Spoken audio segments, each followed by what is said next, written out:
Welcome to my channel. This is Sandhya. And ఈరోజు నేను మీకు జనరల్ డైరీ రైటింగ్ ఎందుకు రాయాలి అండ్ ఎందుకు మెయింటైన్ చేయాలన్న విషయాన్ని నేను మీకు చెప్పాలనుకుంటున్నాను. Yes, I have this bad habit. నాకు ఓవర్ షేరింగ్ చాలా అలవాటు. నాతో ఎవరన్నా ఒక 10 నిమిషాలు మాట్లాడితే చాలు, నేను నా డీటెయిల్స్ మొత్తాన్ని నేను వాళ్ళ చేతిలో పెట్టేదాన్ని అనమాట. Yes, I'm like that. నాకు తెలిసి మీలో కూడా చాలామంది అలానే ఉంటారు నాలాగే. బికాస్ మనకు తెలియదు, మనం మాట్లాడుతూనే మన విషయాలన్నీ కూడా చెప్పేస్తూ ఉంటాం. అసలు ఎందుకు చెప్పకూడదు అనే 3 రీజన్స్ నాకు చాలా లేట్గా అర్థమైంది. ఆ 3 రీజన్స్ నేను చెప్తాను. ఇంకా చాలా రీజన్సే ఉండొచ్చు, బట్ కానీ ఈసారి 3 మెయిన్ రీజన్స్ అని చెప్తాను నేను. ఫస్ట్ వన్, మనం ఎవరితోన్నా ఒక విషయాన్ని చెప్తున్నప్పుడు, yes, I'm a human, I will do the mistakes and every human will do the mistakes. And ఒకవేళ నువ్వు వాళ్ళతో చెప్తున్నావు అనుకో, నువ్వు వాళ్ళతో చెప్తున్నప్పుడు ఇలా నాకు జరిగింది, నేను ఇలా చేశాను, నువ్వు చేసిన చిన్న తప్పే, నువ్వు ఇంటెన్షనల్లీ కూడా చేసి ఉండవు అనమాట ఆ మిస్టేక్ని. అది జరిగిపోయి ఉంటుంది. అది ఫస్ట్ నువ్వు అనుకొని వాళ్ళని ఎవరినో ఒకరిని హర్ట్ చేయాలని అయితే ఏ హ్యూమన్ అనుకోరు కదా. మిస్టేక్లీ ఒక మిస్టేక్ అయిపోయి ఉంటుంది. అప్పుడు నువ్వు వాళ్ళతో ఇలా జరిగింది, నాకు పలానా ఇలా అయింది అన్నప్పుడు వాళ్ళు 100 తప్పులు చేసి ఉంటారు అండ్ కావాలని కూడా చేసి ఉంటారు, వాళ్ళకి తెలుసు. బట్ కానీ ఆ మూమెంట్లో ఏం చెప్తారంటే, ఒకవేళ నేను ఆ సిచ్యువేషన్లో ఉంటే అస్సలకి ఆ తప్పు చేసును అని అంటారన్నమాట. అప్పుడు మనం ఏం ఫీల్ అవుతామంటే, ఓకే నేనే బ్యాడ్ ఏమో అని మనమే ఫీల్ అయిపోయి ఆ సిచ్యువేషన్ అంతా మన మీదే వేసుకుంటాం అనమాట, ఒకవేళ మనం మిస్టేక్ లేకుండా కూడా. Okay. And the second reason, మనం ఒకరితో షేర్ చేసుకున్నప్పుడు వాళ్ళు ఏం ఫీల్ అవుతారంటే, మన మీద వాళ్ళకి అథారిటీ ఉందని ఫీల్ అవుతారు. అప్పటి నుంచి వాళ్ళు మనం రూల్ చేయడం మొదలు పెడతారనమాట.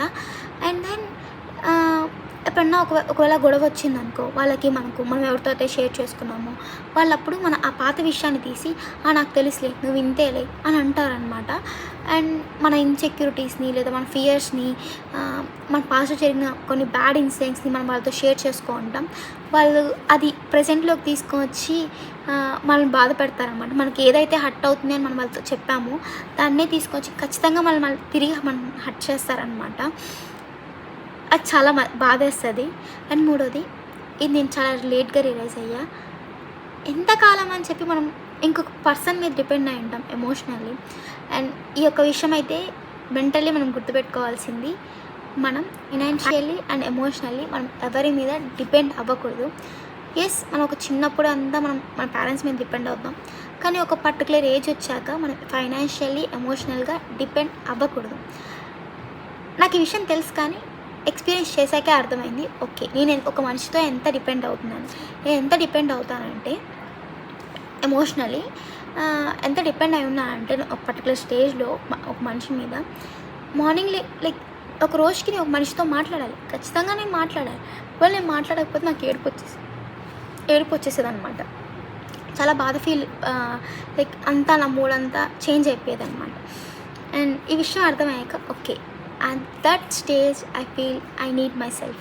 Yes, I need myself. ఈ విషయం నాకు అర్థమైనప్పుడు స్టార్ట్ చేసిందే ఈ జర్నీ. ఒకవేళ మీరు సెల్ఫ్ కేర్ని స్టార్ట్ చేయాలనుకుంటా ఉంటే, మీ ఒక 30 days ఛాలెంజ్ పెట్టుకోండి డైరీ రాసేదాన్ని.